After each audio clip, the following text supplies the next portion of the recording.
Hey YouTube, Freedom for Kaz here. How's it going out there today? Hope you're doing well. Hey, I'm doing today's video about the GridEx II grid security exercise that's coming up for November 13th and 14th. And the reason why I want to do this video is because I really think that it's very, very important to get some of this information out. I've been doing some extensive research on this, and I've known about this for about 10 days now. And before I made a video, I really wanted to dig deep into it and find out just what's going on, and just see everything about the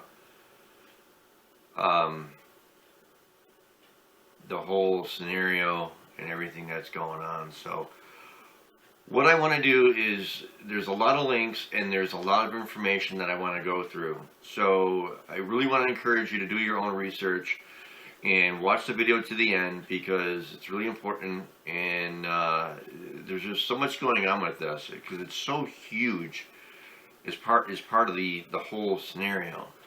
So let's go with the basics first. What is it? This is the second grid test that they've done. They did a grid test back in 2011. It was basically the same idea, but it was on a much smaller scale. What the GridEx II is, it involves Mexico, the United States, and Canada. And basically it's going to be a huge grid down, power down simulation. Now, with all simulations, there always seems to be something that goes wrong when there's a simulation. And what I mean by that is I'll just give you a few examples. Okay, 9/11, for instance, there was a simulation of airplanes being flown into buildings on 9/11. The Sandy Hook school shooting, there was a simulation about 40 miles away the same day of the Sandy Hook shooting, and it was a exercise of a school shooting. In Washington, D.C., just about 3-4 weeks ago, where that lady drove the car and then there was the shooting there where she got killed, there was an exercise that just ended that day, earlier that day, and then just hours after the exercise ended, the shooting took place. So it's not uncommon for something to go wrong when there's an exercise going on. So because of the magnitude and what this one involves, I raise my caution flag here. So let's get into the nuts and bolts of this now that we got the scenario as to what's going on. So the GridEx II security exercise is set for November 13th, which will involve the F.B.I. anti-terrorism units, the National Guard, thousands of utility workers and businesses and executives, as well as government officials from all three nations to simulate widespread grid takedown scenarios. Excuse me.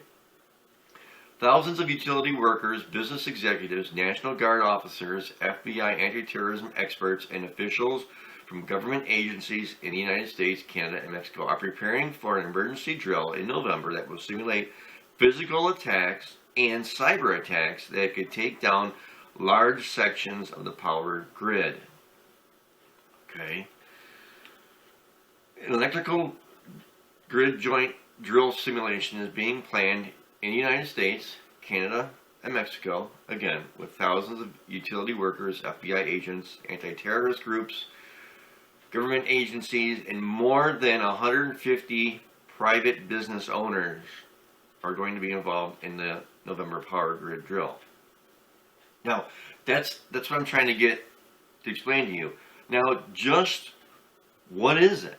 Okay? The New York Times has reported that the experts call the power grid the nation's glass jaw. Even the military gets 99% of its power the same way every day, the same way the citizens get it, from commercially run companies.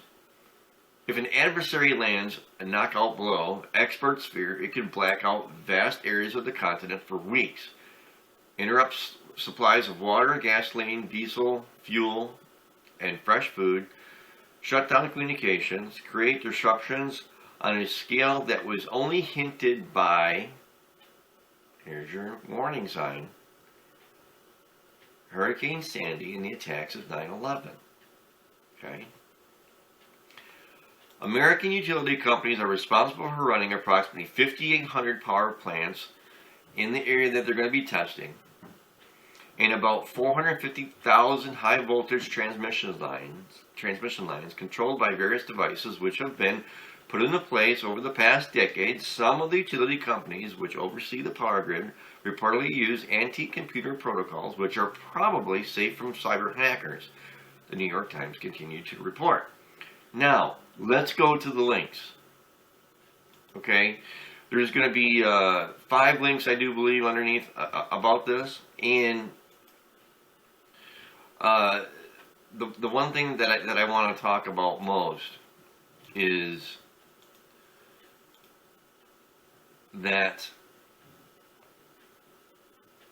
it seems a very, very suspicious to me.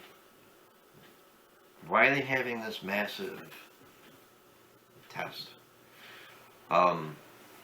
If you go to the links, there's a PDF file underneath there, and if you go to the PDF file, it gives you a list of 100 organizations that are going to be at this test. Now, of these, 65 are utilities, there's 8 regional entities, and there's 27 other groups that are unspecified, but they're on the list, so you got to look for them, okay? But the list has grown to 150. This is just 100. The list has grown to 150, and this was the pamphlet that they produced, and they hadn't really updated it yet. This is, when they made this pamphlet, this is all that they had, but now it's to 150 groups and organizations. I want you to check this out.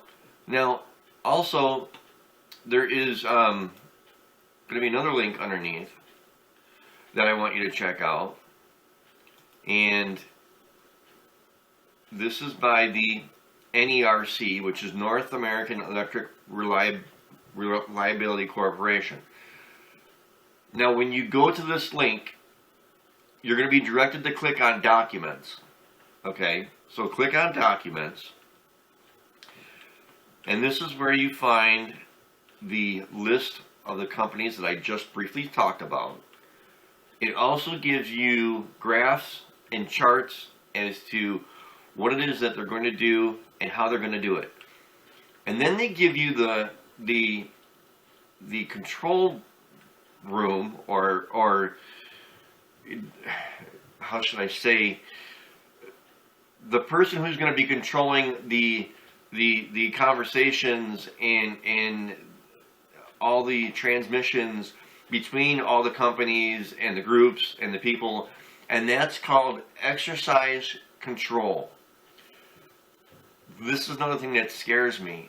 They're referring to this exercise control room as the ex-con room. That's right, E-X-C-O-N, ex-con, meaning someone who just got out of prison. So this ex-con room is going to be the one who's transferring all the information from between the groups and all the people who are being active in this, and what's going on and what they see and what they don't see, and everything that's going on, and how the simulation is going. It's called ex-con. Can you think of a better name than ex-con? So, like I said, there's going to be all kinds of links underneath. There is just a ton of information. Another thing that worries me about this is that they also talk about all kinds of power plants, whether it's solar, whether it's power lines, whether it's nuclear, whether it's hydroelectric. They're talking about all kinds of power sources that they're testing. So again, that kind of puts me on edge with everything that's going on. There's just a ton of links underneath. So I really, really want you to do your homework. Check out the links. Research it for yourself, because you really need to be involved and you really need to be informed as to what's going on here. Because think about it. I mean, we're talking about Mexico, the United States, and Canada. And the part of the United States that's going to be affected, there's actually a map on one of the links here. You can look at it. Basically, the part of the United States that's going to be affected is the from the eastern part of the Rocky Mountains westward to the Pacific Ocean. So you're talking about like from Mississippi due up to like maybe North and South Dakota, and then from that point on, you know, westward to the Pacific Ocean. Then you got Mexico, you know, the northern part of Mexico, and then you've got like the western part of Canada. That's what's going to be involved in this. So it's pretty scary. There's a lot going on. I've done a lot of homework on this. I hope you do some researches too. It's just like I've done. Check my links. Leave a comment. Let me know what you think. Let me know what your opinion is. All right? This is a big deal. Again, it's coming up in November. And November 13th and 14th. So let's be ready.